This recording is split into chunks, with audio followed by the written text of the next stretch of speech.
수요예배 우리에게 주신 하나님의 말씀은 신약성경 사도행전 5장 17절에서부터 42절까지의 말씀입니다. 신약성경 194쪽입니다. 사도행전 5장 17절에서부터 42절까지의 말씀입니다.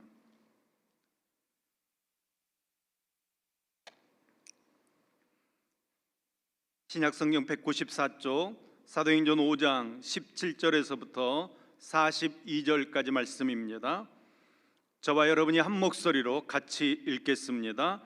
대제사장과 그와 함께 있는 사람 즉 사두개인의 당파가 다 마음에 시기가 가득하여 일어나서 사도들을 잡아다가 옥에 가두었더니 주의 사자가 밤에 옥문을 열고 끌어내어 이르되 가서 성전에 서서 이 생명의 말씀을 다 백성에게 말하라 하매 그들이 듣고 새벽에 성전에 들어가서 가르치더니 대제사장과 그와 함께 있는 사람들이 와서 공회와 이스라엘 족속의 원로들을 다 모으고 사람을 옥에 보내어 사도들을 잡아오라 하니 부하들이 와서 옥에서 사도들을 보지 못하고 돌아와 이르되 우리가 보니 옥은 든든하게 잠기고 지키는 사람들이 문에 서 있으되 문을 열고 본즉 그 안에는 한 사람도 없더이다 하니 성전 맡은 자와 제사장들이 이 말을 듣고 의혹하여 이 일이 어찌 될까 하더니 사람이 와서 알리되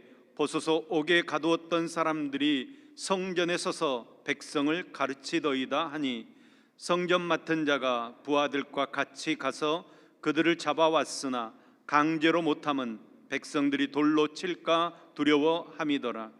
그들을 끌어다가 공회 앞에 세우니 대제사장이 물어 이르되 우리가 이 이름으로 사람을 가르치지 말라고 엄금하였으되 너희 가르침을 예루살렘에 가득하게 하니 이 사람의 피를 우리에게 돌리고자 함이로다. 베드로와 사도들이 대답하여 이르되 사람보다 하나님께 순종하는 것이 마땅하니라. 너희가 나무에 달아 죽인 예수를 우리 조상의 하나님이 살리시고 이스라엘에게 회개함과 죄사함을 주시려고 그를 오른손으로 높이사 임금과 구주로 삼으셨느니라. 우리는 이 일의 증인이요 하나님이 자기에게 순종하는 사람들에게 주신 성령도 그러하니라 하더라. 그들이 듣고 크게 노하여 사도들을 없이하고자 할세 바리새인 가말리엘은 율법교사로 모든 백성에게 존경을 받는 자라. 공회 중에 일어나 명하여 사도들을 잠깐 밖에 나가게 하고 말하되 이스라엘 사람들아 너희가 이 사람들에게 대하여 어떻게 하려는지 조심하라.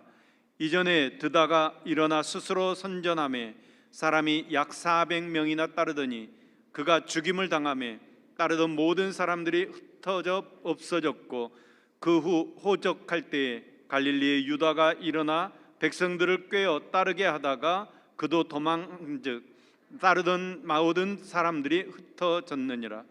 이제 내가 너희에게 말하노니 이 사람들을 상관하지 말고 버려두라. 이 사상과 이 소행이 사람으로부터 났으면 무너질 것이요 만일 하나님으로부터 났으면 너희가 그들을 무너뜨릴 수 없겠고 도리어 하나님을 대적하는 자가 될까 하노라 하니 그들이 옳게 여겨 사도들을 불러들여 채찍질하며 예수의 이름으로 말하는 것을 금하고 놓으니 사도들은 그 이름을 위하여 능욕받는 일에 합당한 자로 여기심을 기뻐하면서 공회 앞을 떠나니라. 그들이 날마다 성전에 있든지 집에 있든지 예수는 그리스도라고 가르치기와 전도하기를 그치지 아니하니라. 아멘. 아멘. 같이 한번 기도하겠습니다. 신실하신 하나님 아버지, 믿음의 백성들이 그리스도의 보혈에 의지하여 은혜의 보좌 앞에 담대히 나아가오니 신실한 믿음과 열정으로 성령의 전신갑주를 입게 하여 주시옵소서. 주님의 은총으로 성령 하나님의 능력과 지혜를 덧입게 하여 주시옵소서. 그리스도의 푯대를 향한 정진에 나아갈 때 성령의 충만한 기쁨과 온전한 영향력이 세상을 이기고 변화시키도록 역사해 주시옵소서. 오늘 또 하늘로부터 임하시는 주님의 말씀으로 우리를 새롭게 하여 주시옵소서. 우리에게 주실 말씀을 기대합니다. 주님의 말씀을 받아들이도록 우리의 마음을 준비해 주옵소서. 우리를 잠잠케 하옵시고 주님의 말씀만이 들려지도록 역사하여 주시옵소서. 들려지는 말씀에 우리가 아멘하게 하시고 그 말씀 따라 복받는 능력의 삶 살도록 붙들어 주시옵소서. 우리에게 말씀하여 주시는 예수님의 이름으로 기도합니다. 아멘. 예수님께서 승천하시고 그 후에 일들을 기록하고 있는 이 사도행전은 교회의 탄생과 교회의 확장에 대해서 이야기하고 있습니다. 하나님의 구원 역사에서 완전한 새로운 시대가 되었음을 우리에게 보여주고 있습니다. 그 새로운 시대의 개막을 알리는 사건은 어떤 사건이었습니까? 완전히 새로운 시대가 시작되었음을 알리는, 여러분, 그 사건은 어떤 사건이었습니까? 이렇게 모르시면 1장으로 다시 돌아가야 되는데, 완전한 새로운 시대가 시작되었다, 그것을 알리는 사건은 오순절 성령 강림 사건입니다. 여러분, 이 새 시대의 개막을 알리는 성령 강림 사건을 통해서 결과물이 생겼습니다. 그 결과물이 무엇입니까? 교회입니다. 교회는 이전에 없던 새로운 공동체였을 뿐만 아니라 교회 안에서도 이전에 볼 수 없던 새로운 모습들이 나타나게 됩니다. 그 대표적인 모습이 자기 물건을 기꺼이 내어놓고 함께 사용하는 것이었습니다. 자기 소유를 팔아 가난한 사람과 연약한 사람들에게 나누어주는 모습입니다. 그뿐만 아니라 걸을 수 없었던 사람들이 일어나 걷고, 병든 사람이 다 고침을 받고, 표적과 기사가 나타났습니다. 그리고 거짓말로 헌금하다가 남편과 아내가 연달아 죽는 일도 일어났습니다. 지난 시간에 4장 후반부와 5장 전반부 말씀을 통해서 교회가 결코 잃어버리지 말아야 할 가치 두 가지를 말씀드렸습니다. 사랑과 거룩입니다. 교회는 하나님의 나라를 이 땅 가운데 이루는 유일한 통로입니다. 하나님께서는 그 어떤 것으로도 하나님의 나라를 이 땅 가운데 이루시지 않고, 구약에서는 이스라엘 백성들을 통해서, 또 신약에서는 영적인 백성인 교회를 통해서 하나님의 나라를 이루어 가십니다. 하나님의 나라를 이루어가는 방법은 사랑입니다. 여기서 말하는 사랑은 도덕적이나 윤리적인 개념이 아니고 하나님의 나라를 이루는 유일한 방법이라는 사실을 기억하셔야 합니다. 하나님의 나라의 핵심 요소는 사랑입니다. 헬라어로 아가페, 자기 사랑, 자기 감정적인 사랑을 뛰어넘는 이타적인 사랑을 이야기하는 것입니다. 상대방의 필요에 관심을 갖고 이해하고 존경하고 섬김이 있는 것이 바로 하나님의 나라입니다. 하나님을 진정으로 사랑한다면 이웃을 사랑하는 것이 마땅한 것입니다. 예수님의 이름으로 모여서 서로를 위해서 기도해주고 서로 격려해주고 무엇보다도 상대방에 대해서 배려하는 이 사랑이 이루어질 때 그것에 아름다운 하나님의 나라가 이루어지는 것입니다. 또한 하나님께서는 교회가 유일한 하나님의 나라의 통로이기 때문에 거룩하도록 명령하셨습니다. 교회의 거룩을 유지해 가시고 거룩을 지켜가시면서 거룩하지 아니하면 교회를 스스로 파괴하시고 새로운 교회를 세워 나가시는 분이 하나님이십니다. 교회는 영적으로 정결해야 합니다. 거룩해야 합니다. 그래야 교회는 건강해지는 것입니다. 그러한 사건들 교회가 겪고 난 다음에 교회는 부흥하게 됩니다. 영적인 성장을 하게 되는 것입니다. 교회에 활력이 생겨납니다. 몸이 아픈 자들이 고침을 받고 치유를 받게 되고 많은 사람들이 예수님을 믿게 됩니다. 동일한 신앙 고백을 하는 사람들이 함께 모여서 서로 격려하며 위로하며 하나님께 영광 올려드리는 거룩한 공동체로 세워져 가는 것입니다. 그런데 여러분, 이때 교회는 긴장해야 합니다. 더 성령님을 붙잡아야 합니다. 말씀을 통해 관계가 회복되어져서 사랑으로 하나 되어 교회가 영적으로 성숙해 가면 사단이 그 꼴을 보지 못하는 것입니다. 먼저는 우리 안에 있는 문제들이 드러나게 됩니다. 말씀을 통해 거룩함을 회복하게 되면 우리 속에 있는 악한 것들이 드러나게 됩니다. 여러분 잘 생각해 보십시오. 우리 교회 안에 말씀의 은혜가 부어지고 있습니다. 교회가 말씀으로 새로워져 가고 있습니다. 은혜 받아서 좋기는 한데 반드시 다음 단계를 우리는 거쳐야 합니다. 우리의 죄가 드러나는 것입니다. 예전에는 문제로 생각하지 않았는데 이것이 문제였구나 깨닫게 되는 것입니다. 내 안에 깊숙이 감춰놓았던 문제들이 이제 수면 위로 떠오르게 되는 것입니다. 그럴 수밖에 없습니다. 여러분 말씀의 빛이 비춰주면 더러운 것들이, 악한 것들이 드러나는 것입니다. 그때 우리는 하나님을 더 두려워해야 됩니다. 더 말씀을 붙잡아야 합니다. 우리의 악한 것을 깨끗하게 하는 능력은 말씀밖에 없습니다. 말씀의 검으로 우리의 악한 모든 것들을 찔러 쪼개서 정말 거룩함으로 하나님 앞에 나아갈 수 있어야 합니다. 또한 이렇게 교회가 영적으로 부흥하고 생동감 있는 영적인 활력이 넘쳐날 때 이것을 싫어하는 사람들이 생겨나게 됩니다. 외부적인 핍박이 반드시 있게 되는 것입니다. 오늘 보면 17절 18절 말씀, 17절 18절 말씀입니다. 대제사장과 그와 함께 있는 사람 즉 사두개인의 당파가 다 마음에 시기가 가득하여 일어나서 사도들을 잡아다가 옥에 가두었더니. 아멘. 사도들은 담대하게 복음을 전했고 예수님께서 행하셨던 기적도 행했습니다. 그러자 많은 사람들이 예수님을 믿기 시작합니다. 한마디로 말하면 예루살렘이 난리가 났습니다. 이처럼 예수님 믿는 사람들이 점점 많아지게 되니까 대제사장들과 종교 지도자들이 그냥 두고 볼 수 없는 것입니다. 자신들의 기득권이 흔들릴 수 있다는 위협을 느꼈고 또 부흥하는 이 초대교회의 모습을 보면서 시기심이 생긴 것입니다. 이들은 사도들을 잡아다가 다시 옥에 가둡니다. 여러분 지금 사도들을 감옥에 가두는 이 사람들이 누구입니까? 예수님을 십자가에 죽인 장본인들입니다. 기세가 등등한 사람들입니다. 그런데 여러분 상상하지 못한 일이 일어납니다. 주의 사자가 밤에 감옥에서 사도들을 끌어냅니다. 사도들이 얼마나 놀랐겠습니까? 하나님께서는 예수님은 그냥 죽게 내버려 두셨지만 사도들은 천사를 통해서 구원해 주십니다. 무엇을 의미하는 것입니까?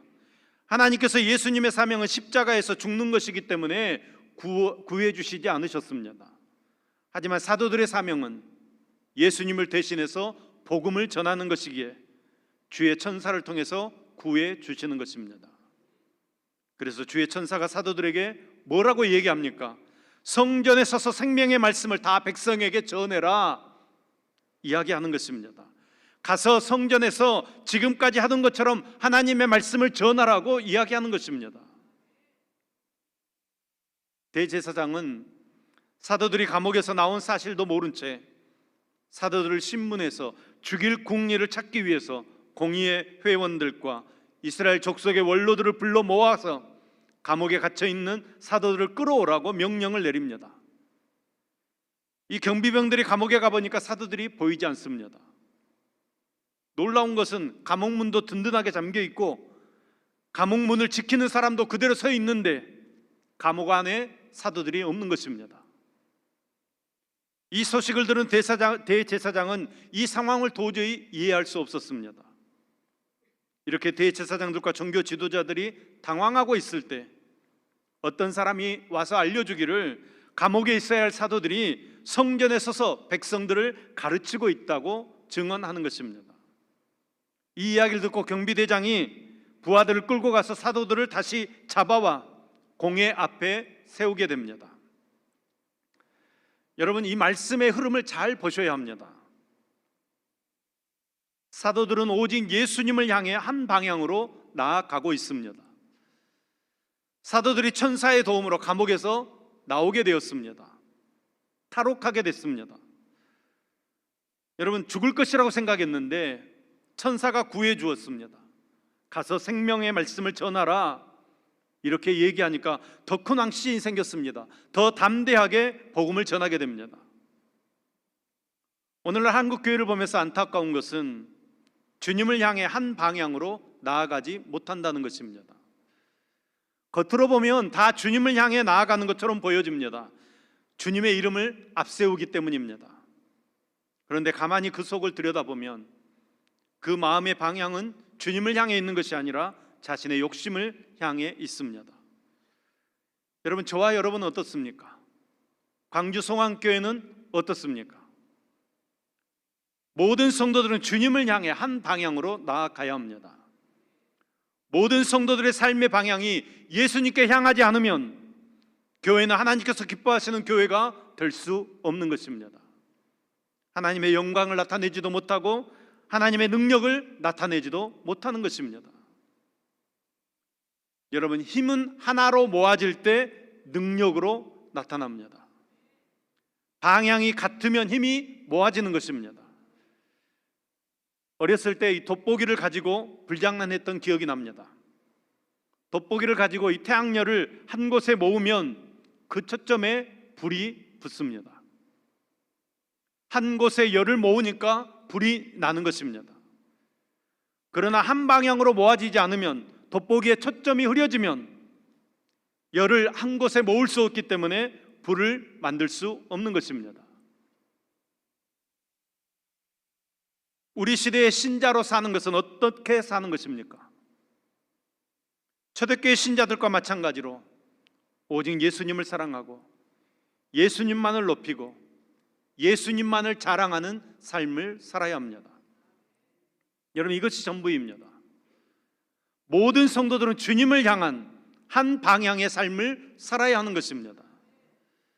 오직 예수, 오직 말씀의 삶을 살아야 합니다.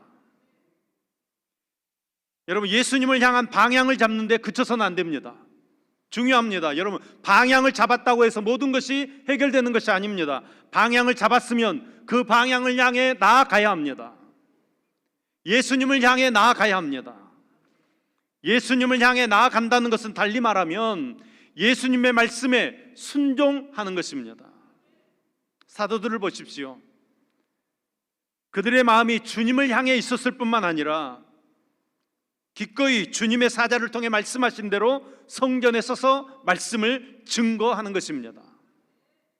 여러분, 다시 잡히면 목숨을 잃을 수 있는 상황입니다. 그렇지만 말씀을 따라 생명의 말씀을 전하는 것입니다. 이것이 정말 한 방향의 삶을 사는 것입니다. 주님을 향한 방향을 설정하는 것뿐만 아니라 주님의 말씀에 순종하는 데까지 나아가는 것이 바로 주님을 향한 한 방향의 삶을 살아가는 것입니다. 사도들은 이렇게 한 방향의 삶을 살다가 다시 공회 앞에 잡혀왔습니다. 공회 앞에 서 있는 사도들에게 대제사장이 묻습니다. 그런데 여러분, 상식적으로 생각했을 때 탈옥해서 성전에서 복음 전하다가 다시 붙잡혀서 공회 앞에 선 사도들에게 대제사장이 무슨 질문을 먼저 해야 합니까? 야, 너희들 어떻게 감옥에서 나갔냐? 감옥문은 그대로 잠겨 있고 감옥을 지키는 사람도 그 자리에 그대로 있는데 너희가 어떻게 감옥을 빠져나갔냐? 이 질문을 먼저 하는 것이 상식입니다. 그런데 하지만 대제사장은 이 질문하지 않습니다. 뭐라고 묻습니까? 야, 어찌 너희는 저번에 잡혀왔을 때 다시 예수의 이름으로 사람들을 가르치지 말라고 엄히 명령했지만 계속해서 이 명령을 어기고 말씀을 가르치고 있느냐?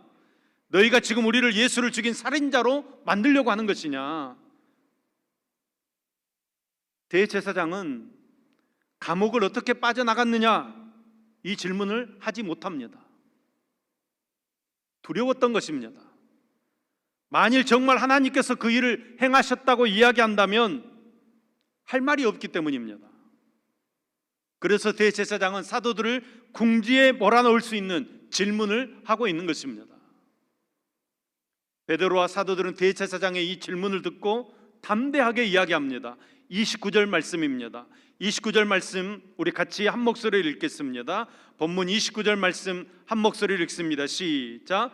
베드로와 사도들이 대답하여 이르되 사람보다 하나님께 순종하는 것이 마땅하니라. 아멘. 아멘. 우리에게 이런 믿음이 있기를 간절히 소망합니다. 여러분, 이 대답 속에는 이런 의미가 담겨져 있습니다. 당신들은 예수님의 이름으로 가르치지 말라고 했는데 하나님께서는 우리에게 예수의 이름으로 가르치고 생명의 말씀을 전하라고 했습니다. 그러면 우리가 누구 말을 들어야 되겠습니까? 당신들 말을 듣는 것이 옳습니까? 아니면 하나님 말씀을 듣는 것이 옳습니까? 사도들은 사람보다 하나님께 순종하는 것이 마땅하다 믿음을 고백하고 있습니다. 그러면서 계속해서 이렇게 말을 이어가고 있습니다. 당신들이 실제로 예수님을 죽인 것 맞지 않느냐? 그 예수님을 이스라엘에게 회개함과 죄사함을 주시기 위해서 하나님께서 살리시고 그를 높이셔서 임금과 구주로 삼아주셨다. 바로 우리가 이 일의 증인이다.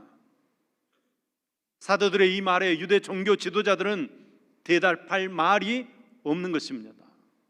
사도들의 말이 틀린 것이 하나도 없기 때문입니다. 여러분, 지금 사도들의 입장을 한번 생각해 보십시오. 사도들은 이미 한번 경고를 받았습니다. 천사가 감옥에서 구해 주었지만 공의회 회원들이 볼 때는 한번 탈옥한 것입니다. 불법으로 탈옥한 것입니다. 지금 이들은 무척 화가 나 있습니다. 이들에게는 사도들을 죽일 수 있는 권한이 있습니다. 그럼에도 사도들은 당신들이 예수님 죽인 것 맞지 않느냐? 당신들의 말 듣는 것이 아니라 하나님의 말씀 순종하는 것이 마땅하다 담대하게 이야기하고 있습니다. 여러분, 지금 상황에서는 대제사장의 말을 듣는 것이, 종교 지도자들의 말을 듣는 것이 사도들이 사는 길인 것 같습니다. 하지만 사도들은 그것을 선택하지 않습니다. 하나님의 말씀에 순종하는 것을 선택하는 것입니다. 41절 말씀입니다. 본문 41절 말씀입니다. 사도들은 그 이름을 위하여 능력받는 일에 합당한 자로 여기심을 기뻐하면서 공회 앞을 떠나니라. 아멘. 여러분, 사도들이 예수의 이름을 위해서 능력받는 일에 합당한 자로 여기심을 기뻐했다. 여러분, 이 부분이 이해가 되십니까? 사도들은 주님의 이름을 위해 고난받는 일을 기쁘게 생각했다는 것입니다. 사도들은 감옥에서 나온 것으로 인해서 기뻐하지 않았습니다. 야, 이제는 해방됐다, 이제는 자유롭게 다닐 수 있게 되었다, 그것으로 기뻐한 것이 아닙니다. 사도들은 예수 그리스도의 이름으로 인해서 능력받는 일에 합당한 자로 여김받았기 때문에 기뻐했다는 것입니다. 복음 증거하다가 옥에 갇히고 매를 맞고 나오면서 예수님 이름 때문에 능욕을 당할 수 있는 자격을 얻은 것이 기뻤다고 고백하고 있는 것입니다. 예수님의 이름 때문에 당하는 것이, 고난 당하는 것이 너무 기뻤다고 고백하고 있는 것입니다. 여러분, 이 말은 굉장히 중요한 말입니다. 여러분, 예수 믿는 사람에게 있어서 고난은 필수입니다. 만일 예수를 믿으면서도 주님을 위해 고난 받아보지 못했다면 부끄러운 일입니다. 예수 그리스도의 이름 때문에 오해를 받아보지 못했고, 예수 그리스도의 이름 때문에 손해본 적이 없고, 예수 그리스도의 이름 때문에, 복음 때문에 모함을 받아보지 못했다면 부끄러운 일입니다. 보통 사람들은 예수 믿는 것으로 덕을 보려고 합니다. 이익을 얻으려고 합니다. 교회에 와서도 대접받으려고 합니다. 높은 자리에 앉으려고 합니다. 이러한 것들 다 좋은 일들입니다. 예수 믿어서 덕도 보고 이익도 얻고 대접도 받을 수 있습니다. 높은 자리에 앉을 수도 있습니다. 그러나 여러분, 이것보다 더욱 좋은 일은 예수 믿는 것 때문에 희생하는 것입니다. 예수 믿는 것 때문에 손해보는 것입니다. 예수 믿는 것 때문에 낮아지는 것입니다. 예수 믿는 것 때문에 고난 받는 것입니다. 예수 믿고 복음 증거하다가 속도 상해보고 억울함도 당해보고 분해서 잠 못 이루기도 해보는 것입니다. 무시당하기도 하는 것입니다. 고난당하고 능욕당하지만 여러분, 우리는 방향을 잃어서는 안 됩니다. 사도들이 그렇게 모욕을 당하고 그렇게 부끄러운 치욕을 당하면서도 나가서 전도하는 것입니다. 방향을 잃어버리지 않습니다. 42절 말씀입니다. 그들이 날마다 성전에 있든지 집에 있든지 예수는 그리스도라고 가르치기와 전도하기를 그치지 아니하니라. 아멘. 아멘. 저와 여러분의 삶이 이런 삶 되기를 간절히 소망합니다. 저는 사도들을 보면서 오뚜기와 같다는 생각을 합니다. 넘어지면 일어나고 넘어지면 또 일어나고 온갖 수치와 모함과 협박을 당해도 넘어질 줄 모릅니다. 좌절할 줄 모르는 것입니다. 여러분, 그 이유가 어디 있는 것입니까? 믿음이 강해졌기 때문입니다. 고난을 통해 사도들의 믿음이 정금과 같아졌기 때문입니다. 그래서 사도들은 날마다 집에 있든지 성전에 있든지 예수를 그리스도라고 가르치면서 전파하는 복음의 사람이 되었다고 성경은 이야기하고 있습니다. 복음으로 인해서 받는 고난의 신비가 여기 있는 것입니다. 사람들은 하나님의 말씀을 따라 복음을 전하다가 고난을 받았습니다. 박해가 오고 핍박이 와도 복음 전하는 것 멈추지 않습니다. 그것이 하나님의 말씀이기 때문입니다. 그것이 하나님께서 사도들에게 주신 사명이기 때문입니다. 수치를 받았다고 포기하지 않습니다. 모함을 받았다고 분내지 않습니다. 협박에 주눅들지 않습니다. 오히려 더욱 열심히 복음 증거하는 사람이 되어지는 것입니다. 우리 강주 성안교회가 그런 교회 되기를 소망합니다. 포기하지 않는 교회, 예수님의 향한 그 방향을 놓치지 않는 교회, 예수님의 말씀이 분명하면 누가 막았어도 아멘으로 순종하는 열정, 그런 열정이 우리 교회에 있기를 간절히 소망합니다. 사랑하는 성도 여러분, 누구에게나 고난이 있습니다. 말씀으로 새로워지고 말씀으로 우리가 다시 살아내게 되면 사단은 반드시 우리를 고난 가운데로 끌고 가는 것입니다. 더욱이 예수 그리스도 이름을 증거하다가 복음을 증거하다가 여러분, 고난은 당연히 있는 것입니다. 여러분, 우리 교회가 말씀으로 새로워지고 말씀으로 뜨거워지고 말씀으로 이 땅을 정복해 나아갈 때 고난은 당연히 있는 것입니다. 여러분, 사도들은 감옥 가고 협박받고 모함받는 것을 기뻐했다고 했습니다. 여러분, 고난을 기뻐할 수 있기를 소망합니다. 고난을 피하지 마시기 바랍니다. 예수 그리스도의 이름 때문에 받는 고난이라면 기쁨으로 짊어지는 믿음이 우리에게 있기를 소망합니다. 고난을 통해서 내가 성장하는 것입니다. 고난을 통해서 그 고난으로 하나님께 영광이 되기도 하지만 내게도 영광이 되는 것입니다. 어려움 속에서 말씀에 순종할 때 교회가 살려서 세우는 교회로 든든하게 세워져 가는 것입니다. 사단은 계속해서 우리를 넘어뜨리려고 할 것입니다. 고난을 통해, 협박을 통해, 박해를 통해 우리를 공격해 올 것입니다. 어떤 고난이, 어떤 공격이 우리에게 다가온다고 할지라도 방향을 잃어서는 안 됩니다. 예수님을 향해, 하나님의 나라를 향해 말씀을 붙잡고 그 말씀에 순종하여서 언제 어디서나 예수 그리스도가 주라고 가르치며 전파하는 저와 여러분 될 수 있기를 예수님의 이름으로 축원합니다.